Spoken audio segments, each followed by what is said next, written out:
everybody? Welcome to another episode of the Sports Junkies. We are back and we are ready to roll. We have a lot of fun today. Today, we're going to talk about a sport that's near and dear to many of the hearts in Santa Cruz, and that's disc golf. We're going to have a lot of fun. We're going to talk about the disc golf tour, and we have our own disc golf player and expert over here in Ben Baker. We're the Sports Junkies, of course. We're also joined by my co-host for the day, David Frias. And I'm Thomas Buckwalter, by the way. And yeah, disc golf, guys, you know, we've talked about it before, Bang. It's kind of an up-and-coming sport, but it's really gaining momentum, especially here in the Bay Area, and there's a national tour. And first of all, I think we should mention, why don't we do a real quick plug here. Bang, you also have a disc golf show right here at the station, right? That's right. It's called Disc Masters, disc golf in Santa Cruz and beyond. And you can check it out on YouTube. Our username is Discmasters TV. And we've had a very successful first year. It's been a lot of fun working on the show. Now, to make sure we don't delve into Discmaster, you know, into their copyrighted stuff, what kind of stuff do you do on the Discmasters? It's part instructional, part event coverage. We'll go to the tournament, film that final group playing, and we also do even kind of little comedy sketches to keep it light. Oh, awesome! All right, great. Well, you know, speaking of tours. We recently had the Memorial Championship that was played late November and early March.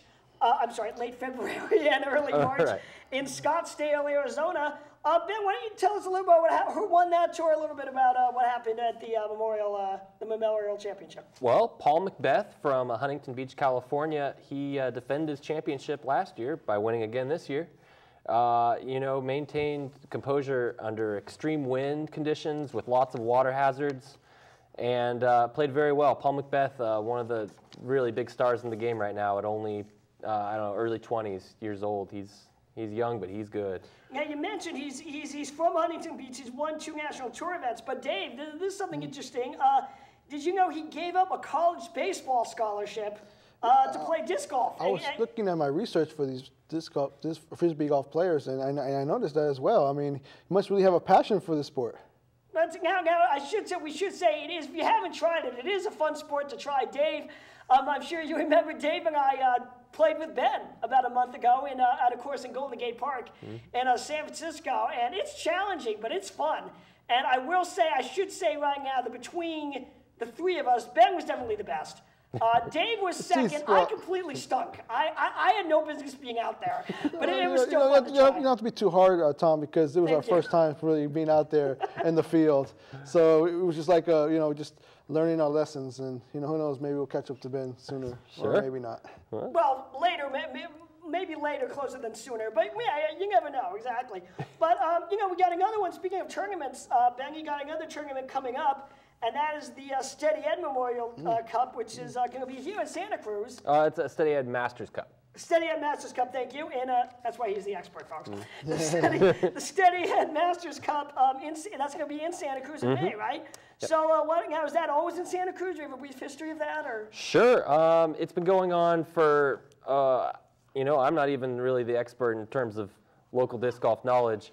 But many years, let's say that, and it's been a national tour event for many years, one of the very biggest events in all the world, not to mention one of the national tour stops. And every year you see just the big names all come to Santa Cruz to play this tournament, and it's always a lot of fun. Well, let's talk about some of those big names. Do we know yet who some of the big names are going to be in this tournament? Well, it's a who's who of all the national tour players that go from California to the East Coast to Texas and play all these big tournaments, even out in Sweden and you know, Japan and Australia. These players, they all come to Santa Cruz. So I think we're going to get into it a little more, some of the big names, and you can just expect that just about all of them will be here. All right, Dave, do you have any questions or anything you want to add before we? Yeah, so you know, this Memorial Cup. It's a big draw. I'm assuming, is it a big draw here in Santa Cruz area, or is it more like people from out of town coming in, not only the players but the fans? You never really know with the smaller tournaments how many fans are going to show up, but Masters Cup every year in Santa Cruz, there's a gallery the last day. There's, you know, upwards of maybe 100+ people watching that final group, and boy, it's exciting. I mean, it's one of the coolest experiences that you can have as a spectator in sports. Cool. Cool. Okay. Do you want to give us a prediction for the Steady Ed?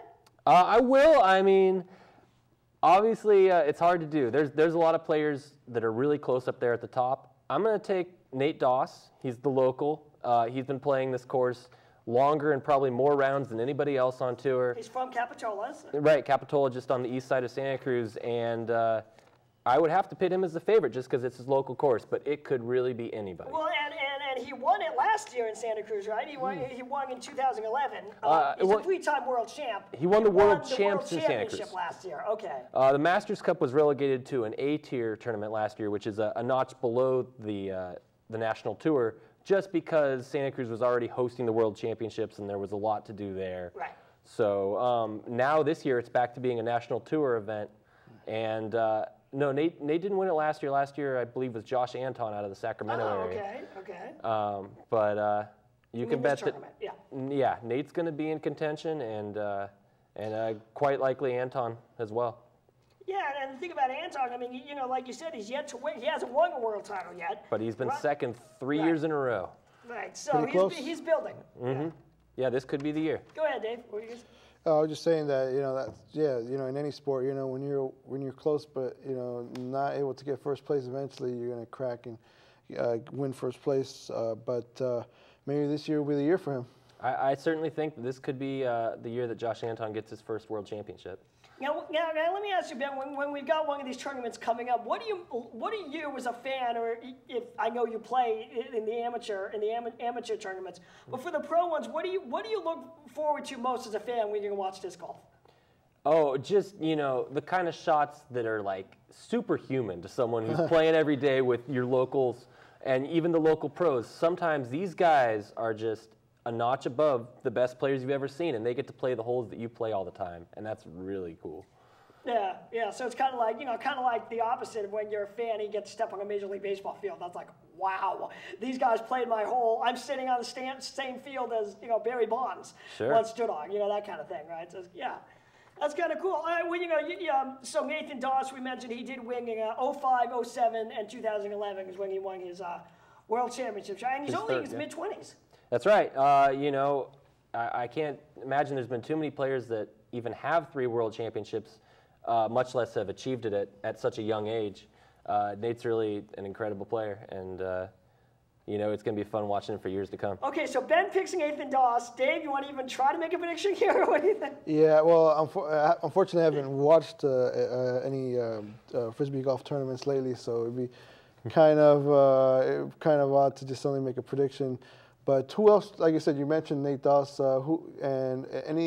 If you say any other, maybe a national player, not local, but national somewhere from. Well, some players getting a lot of attention right now are all the players on the Nonstop Disc Golf Tour, which are making a lot of tournaments happen all across the country right now, traveling in their RV. It's all decked out with their own silhouettes on the side. Looks really cool, the Innova truck. And the players in that van include Dave Feldberg, Nico LaCastro, Will Schustrick, and Cale Leviska, and any one of those guys are a threat to win any tournament that they enter. Dave Feldberg, two-time world champion. He's from Oregon, I believe. He's. I would think he'd be a favorite I was of yours. incorrect. I passed along that he was 2-time world champion to Thomas, and that was he's only won it once. I was incorrect about that. Okay. Maybe you were predicting for the future. You were winning another one. You were looking ahead. Maybe this is Feldberg's year. Right. Okay. Well, we got the steady ad, and then there are a lot of tournaments now. Now, Ben, would you say that disc golf kind of pretty much happens a lot during the summer, right? Or is it kind of a year? What's really the main disc golf season? The summer is really the one that brings out the big crowds. The first national tournament stop was the Memorial in Arizona, but a lot of the national tour stops are during the summer, so that's the time. Well, early June, we've got the Kansas City Wide Open, which I like that name, Kansas City Wide Open. That's kind of cool. It kind of sounds like a football game, too. It's like, it's wide open. But, or basketball, except they don't have a basketball team in Kansas City, so, But, the Kansas City Wide Open is coming up, right? Now, are you going to go to watch any of these tournaments, or are you going to... Well, it costs a lot to travel, and it's hard enough on the players as it is. I'm not sure I'll be able to make it. There's a lot to deal with. That's in June, I believe. Believe me, if I can be there, I'm going to be there. Well, let's really quickly some upcoming tours for the majors in the national tours coming up in June. We got the Kansas City Wide Open. The United Amateur Disc Golf Championship, which is going to be in Milford. That's going to be right in Michigan, and that's a majors tournament. We got the Beaver State Fling in mid-June, which is going to be in Portland, Oregon. And I know Dave wants to say something about Bend in Oregon here. So are you going to head up there, Ben? Or? Yeah. I would really like to make that tournament. We know you're an Oregon sports fan. That's why we're bringing that up. Well, on top of that, I have family in Beaverton, which is just a suburb of Portland, and it'd be great to see them. So if I could combine going to a tournament and seeing my family, that'd be great, you know? My extended family, I see my parents all the time. Unfortunately for them, no, just kidding. That's right. I'm kidding. That's right. So we got the Beaver State Fling, we got the Brent Hawkins Memorial coming up, and the Vibram Open. Brent Hambrick. Hambrick, oh, I wrote that wrong. Sorry, my bad. Might have been my fault. Again, he's the expert. Brent Hambrick Memorial and Vibram Open coming up this summer as well. So it's a lot of good disc golf coming up. Yeah, you know, the national tour is always exciting. You know, even if you can't watch it on the internet, which some of these tournaments you can now with Disc Golf Planet really stepping in and giving some great streaming live coverage of these tournaments. Even if you can't watch it live, it's cool to just check in every day and you're wondering, oh, who's going to push this day? Who's going to be the leader the next day? Right. Who's on the lead card? Dave, I should mention that when Ben and I were preparing for this show, he was watching a disc golf tournament online and he gave me the website. Yeah. And it did. And look, where was that tournament? That was Arizona. That was in Arizona. Memorial. That was the Memorial. Yeah. It looked fun. It looked like it was a nice sunny weather. Beautiful course. Oh yeah, and it was like It was like watching what we used to call Tiger Woods golf, ball golf, because they're so close to the water, and you're thinking, don't let it go in. You know, it's the same thing. So it's basically the same, much of the same principle as ball golf. There were some really dramatic shots, either going in or just coming really close. Paul Macbeth, to close out the tournament, came really close to going out of bounds in the water, and wow, that would have been a tough one. Well, the other fun part was watching all the cars drive by along the court, and you're thinking, okay, one of these windows is going to get broken eventually, but it doesn't happen. So pretty much for the casual sports viewer, the best chance to watch any of these tournaments you just mentioned is going online, correct? Or is ESPN or Fox or Comcast or any of these sports networks? As of now, the best thing disc golf has as far as live streaming coverage is Disc Golf Planet. .tv, or if you search Disc Golf Planet, it'll be easy enough to find. If you don't remember the .tv part. No, there's no ESPN coverage as of yet. You know, it's not in any of the major networks, I think. And yet poker is. And yet poker is. Yeah, you know, I think everybody in the game wants to see it get elevated to that level. Well, okay, now we got other tours. You know, the NorCal tour is coming up, the NorCal Amateur Tour. Now, are you going to be playing in the Amateur Tour, Ben? There are a few tournaments that I'm going to make. I'm going to be in the amateur version of the Masters Cup in Santa Cruz, and that's going to be in early May. Really excited about that. And, you know, some more of the local tournaments I'm sure to do. There's a tournament in Monterey called the Jelly Jam, and that's going to be not long after the Masters Cup, so I'll probably do that one. And just about anything that I can feasibly make, I'm going to try to do. Awesome. Now, before we go into the more tournaments, I think it'd be fun, Dave. Would you I think let's find out about some of the big players in disc golf. Let's go there. So, Ben, let's do a rundown. Give us some of the big names. Well, like I mentioned earlier, you got your nonstop disc golf tour with Nico Locastro, Will Schuster, Dave Feldberg, Cale Leviska. Then you've got Nate Doss, who's always one of the best players out there. You've got 12-time world champion Ken Climo, who won all but every year in the 90s. And at 10 straight years. He won it 10 straight years. I think it was 9. 9? 9. Okay. And I might have been incorrect about that. It may be 10. Okay. And then the point is, it was close. Yeah, he's incredible. You know, he's in his 40s right now, and he's still, you know, probably one of the top 5 players in the world. You know, we've got Macbeth from the Memorial, is one of the best players out there. Paul Ulibarri from Arizona is always in it. You know, Steve Brinster from New York. There's, you know, a lot of players that each time a major tournament comes around, they're all in contention. That's part of what makes it so exciting. I have a question. There's other players on the field not from the United States, such as Jasper Lundmark from Sweden. That's right. And you have Matt Mabo from Denmark. Is their style of play, is it really different from the way here in the United States, or do they have their own, bring in their own technique? How does it look as far as the foreign players? You know, there'd probably be some good insight from the people that have played with them. I've never played with these guys, but from just watching them, they seem to be just kind of doing the same thing. But I'm sure there's these little quirks and stuff that they each bring their own character to the game. Just like because like in baseball, like players from Japan, the pitchers, the windup is it's very different. So I was just wondering in frisbee golf, if it's any similar. Well, I'm glad you mentioned Japan. There's actually a rule in Japan that you can only throw discs up to a weight of 160 grams, whereas most United States players are consistently throwing stuff over that weight in the 170s. And so when players go to Japan to play, they have to take out all those discs and try throwing lighter ones. And then likewise, Japanese players aren't used to throwing discs over 160 grams. So when they come here, maybe they're at a disadvantage. And there's a player from England, right? Seppo Paju, here in Santa Cruz, I believe? Or Finland.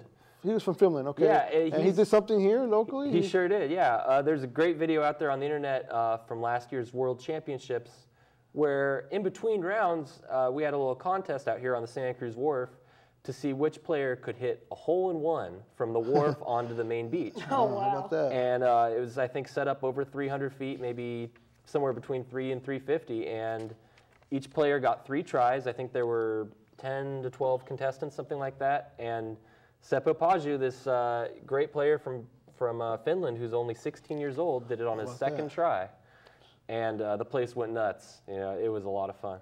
And he's also, in his own right, a great player. And he's probably going to be good for a long time. And the thing is, in terms of the popularity of this sport, a lot of celebrities are now, trying and playing these sports. We got guys coming through the woodwork. Yeah, exactly. Green Bay Packers quarterback Aaron Rodgers has been going to play some disc golf. Musician Zach Deputy, Kyle Chandler, Brad Leland, and a guy we've all seen on TV a lot, playing with Ken Climo, former Friends star Matthew Perry.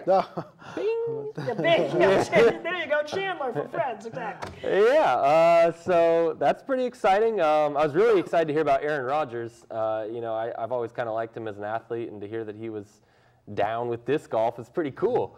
And players like Matthew Perry or celebrities like him getting out and promoting the game a little bit could be just great for the sport. Well, okay, Ben, what I want to find out, since we're mentioning all these players, how like in different sports everyone has, you grow up as a kid or even as an adult, you have your favorite players. Do you have a favorite disc golfer that you like to follow? Oh, man. Besides yourself, on the pro tour. Oh, that's a hard one. There's a lot of players that I like a lot. I'll say, I don't have necessarily my favorite, but I really like Nate Doss, He's kind of an inspiration, and I was thinking about it the other day, and I thought, I always push myself to be better and stuff, but there's this lingering thought in the back of my head that, hey, someone from my town is a 3-time world champion. Right. And I'm not sure if there wasn't something like that, if I could really believe that, this could be a sport that I could be great at. Someone from my town has done it. So he's the one that kind of inspired you to get into disc golf. Well, sure. To share a short story, they do these random pairing doubles in Santa Cruz where you show up to the course and you get matched up with someone. You don't know who it's going to be, but they separate you by skill level by A pool and B pool. One time when I was only 19 years old or so, I came to that and I got paired up with Nate. And even at 17 years old, you played with Nate Doss. I sure that's did. Awesome. We were doubles partners for a day. That is cool. Wow. And it was just, at 17 years old even, all the, local guys were like, how do you do this? How do you do that? And, it was amazing. Just, he had this great composure and was just hitting incredible shot after incredible shot. And that was pretty inspirational. I would imagine it would be. But okay, now Ben, let's switch gears here a little bit. You said, we mentioned that you play. And then you play on the amateur tour. So tell us a little about your style of play. Like, what's your strategy? What's your style when you go out there and play disc golf? Well, it depends on who I'm playing with, I guess. And I spend most of my time playing practice rounds. So a lot of times I'm trying to work on individual holes in my game and get shots that I really wasn't very good at before. When I'm in the tournament, I guess I'm kind of known as sort of like a safe putter. I don't. I'm not as exciting as some of the other guys that are charging every 40-foot putt. which of course in disc golf is a lot different than ball golf. You know, an 8-footer in ball golf is more like a 30-footer in disc golf. Right. And, you know, that helps me out at courses like De La Viega, where there's a lot of places where your Frisbee can turn on its edge and roll down a hill. It helps me to be a safe putter there. What's the one in Golden Gate Park that we've played at? That's, I believe, just called Golden Gate Park. It's at Marks Meadow. Oh, okay, yeah, no, because that can be a hard course too. When you get in, like, what was the last time we played? We got into that wilderness area, and I remember I threw my disc, and of course went way off course, and I couldn't. It was like going through the trees, going through the bushes, trying to find that thing. I mean, it can be hard to, you know, it can be hard to keep track of in there. Yeah, especially I think one of the holes you might be thinking of is hole, I think it's maybe 5 or 6 on the front 9, and you know, you've got all these trees to shoot from, and then there's this out of bounds really close on the right side. Right. And if you kick a tree to the right, then you're out. Yeah. And that's already a really tough hole as it is because it's long. Yeah, that's really a good hole. Okay, so how do you usually do when you play disc golf in the tournament? What's your usual score? How do you usually fare in these tournaments? I've been, I guess, in ball golf sense, keeping my score closer to 0 than I was before. That's always a good sign in golf. Yeah. Any kind of golf. My handicap is getting lower, is what I meant to say. And yeah, I've been improving a lot over the past year or two. Just kind of getting a little more distance on some of my shots and learning a lot of different shots that are required to get yourself out of trouble when you get into the rough. What would you say would be the best, like, starting age? I guess if you really wanted to, like, just develop your skills, can you start at 30, or realistically you have to start at 12 or 13? How does it work with developing your skills? I think ideally you'd be doing it your whole life. Some of the best players right now started playing when they were younger than 5 even, I think. And it doesn't hurt the experience. The experience is probably the #1 key to being good, is just going out and playing. Absolutely. Well, okay. Well, let's talk about some of the upcoming tournaments that you're playing in, Ben. What do you got coming up for yourself here? Well, I just missed the amateur tournament in Orangevale, which is in the Sacramento area. That's the St. Patrick's Day tournament. The pro tournament is actually this weekend. And then there's a few more. Mid-March, if anyone's curious. There's a few more coming up in the Sacramento area. There's the Feather River Open and then the Auburn Open, both amateur and then a pro weekend. So I'm considering making it out for one of those. And then there's Motherlode, Vintage Cup, and then Masters Amateur comes around in the start of May. So, you know, if I don't make any of those other ones out of town, I'm definitely going to be at the Masters Cup in Santa Cruz. But I would like to play some more. Well, let's talk about the, for a second here, let's talk about the St. Patrick's Classic Amateur, since it is coming up. Actually, the amateur one has already been played, but the pro tour is, like you said, this weekend in Orangevale. What should we expect coming out of that? Well, it looks like there's 3 players that are really in that elite class that will all be there. There's Paul Macbeth coming off of his Memorial victory. This would be, I think, his next A-tier tournament at most. Okay. And then you've got Josh Anton, who not only is one of the best players in the world, but he's also a Sacramento area player. And you've also got Steve Rico, who's been one of the great players for a long time, coming from the Silmar area in Southern California. And I expect all 3 of those will probably be on the lead card the final day, and it's going to be fun to see who comes out the winner. Well, Ben, you mentioned that you're gonna eventually you want to turn pro. How exactly do you do that? What happens and when are you? First of all, when are you planning on turning pro, and how would you do that? Well, not that I'm going to do it. I'm just curious. Well, I hardly talk about when I came up with a little plan a little while ago, and I've modified it since.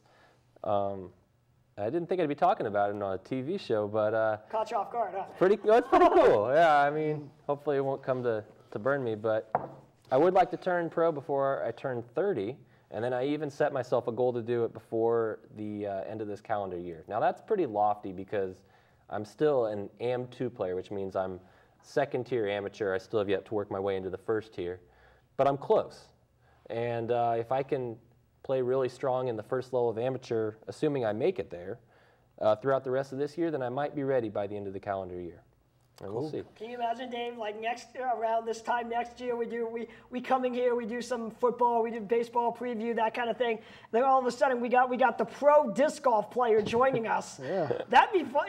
But the only problem with that is, you'd be making the money, so you'd have to like pay for everything. You'd have to pay for all our lunch. You'd have to pay for everything. Okay. At least for the catering part. What? No, you're right. The catering. The catering. Yeah, it'd be fun. And of course we need autographs. Maybe we should get him now before he becomes worth anything. After the show, we'll have an autograph session. But Dave, as Ben, as we're starting to run out of time here, do you want to do another quick plug for Discmasters? Watch Discmasters, CTV, YouTube, Disc Golf. Well, who's on? You told me about that show. Who's on it? You said you played with another couple of guys who actually play, like they're on the Pro Tour or the Sure. Well, Nate Doss is, I should have mentioned that earlier. Our show stars Nate Doss, which also makes him one of my favorite players by default, and Avery Jenkins and Valerie Jenkins, who are a brother and sister team.